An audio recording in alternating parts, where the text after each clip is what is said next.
আজকে বৃহস্পতিবার ঠাকুরের ভিডিও দিয়ে শুরু করলাম আমি অঞ্জলির পৃথিবী। তো ঠাকুরকে পুজো দিলাম, সেই ভিডিওটা করলাম। সমস্ত পুজো টুজো করে সেই ভিডিওটা আমি তুললাম। তো সারাদিনে আর কোনো ভিডিও আমি করলাম না। এবার রাতে চলে গেলাম একদম ডিনারের টাইমে, মানে রাতের মেনু কি হবে।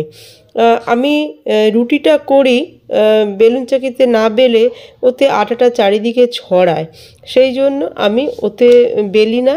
আমি রুটি মেকারে এই রুটিটা একটু চ্যাপ্টা করে নিই, রুটির যে আকৃতিটা হয়ে যায় গোল হয়ে যায়, আমি রুটি মেকারেই আমি ওটা চ্যাপ্টা করার জন্য ওটা আমি করি।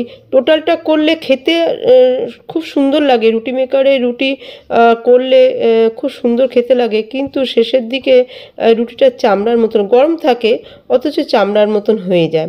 সেই জন্য আমি কি করি, উনুনে আবার তাওয়া বসিয়ে দিয়ে, মানে ফ্রাই প্যান বসিয়ে দিয়ে তাতে সেঁকে নিয়ে জাল দিয়ে যেভাবে রুটি উনুনে সেঁকা হয় সেইভাবে আমি সেঁকে নিই। তাতে নরমও থাকে এবং খেতে সুবিধা হয়। দেখুন আমি রুটি মেকারে চ্যাপ্টা করে নিয়েছি রুটিটা। এবারে আমি ফ্রাই প্যানের মধ্যে দিয়ে রুটিটা হালকা করে সেঁকে নিয়ে এবারে তারপরে আমি জাল দিয়ে যেভাবে সেঁকতে হয় সেভাবে সেঁকে নেব। দেখবেন খুব সুন্দর রুটি হবে। যারা রুটি মেকারে রুটি খায় নিশ্চয়ই বুঝতে পারবেন যে রুটি মেকারে খেতে রুটিটা খুবই সুন্দর লাগে, কিন্তু শেষের দিকে একটু চামড়ার মতন লাগে, খেতে প্রবলেম হয়। আর এইভাবে যদি রুটিটা করেন দেখবেন খেতে কোনো প্রবলেম হচ্ছে না। তো আমি একটা একটা করে যেরকম রুটি মেকারে রুটি করেছি, এখানেও একটা একটা করে রুটি আমি সেঁকে নিচ্ছি। আমি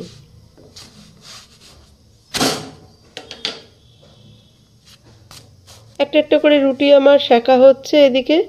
আর আমি রাতের মেনুতে আমি রেখেছি গরম রুটি আর চিংড়ি মাছের মাথা দিয়ে সরু সরু করে আলু কেটে পেঁয়াজ দিয়ে ভাজা। যারা খায়নি তারা বুঝতে পারবেন, চিংড়ি মাছের গন্ধটাও ছাড়ে আর খেতে খুব সুস্বাদু হয়। আমি ওই চিংড়ি মাছের মাথাটা দিয়ে আর সরু সরু করে আলু কেটে পেঁয়াজ দিয়ে ভাজা করেছি, আর গরম গরম রুটি। তো ওটা করা আছে, গরম করে নেব আমি। আগে রুটিটা আমি করে নিই, তারপরে ওটা আমি গরম করে নেব।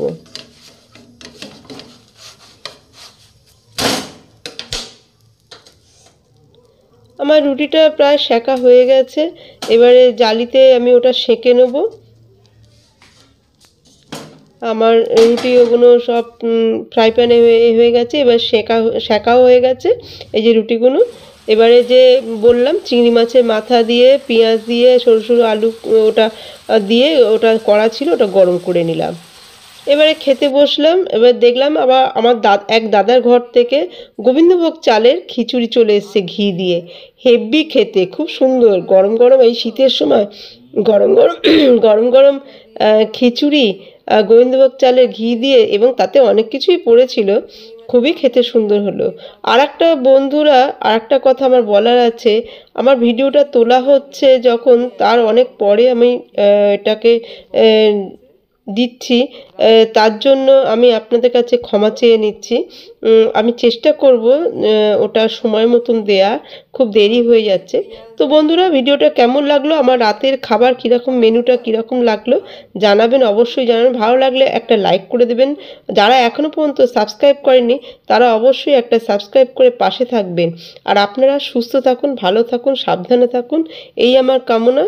তো ধন্যবাদ ভিডিওটা দেখার জন্য, অসংখ্য ধন্যবাদ। আপনারা পাশে না থাকলে আমি ভিডিও করার এনার্জি পাবো না। ধন্যবাদ।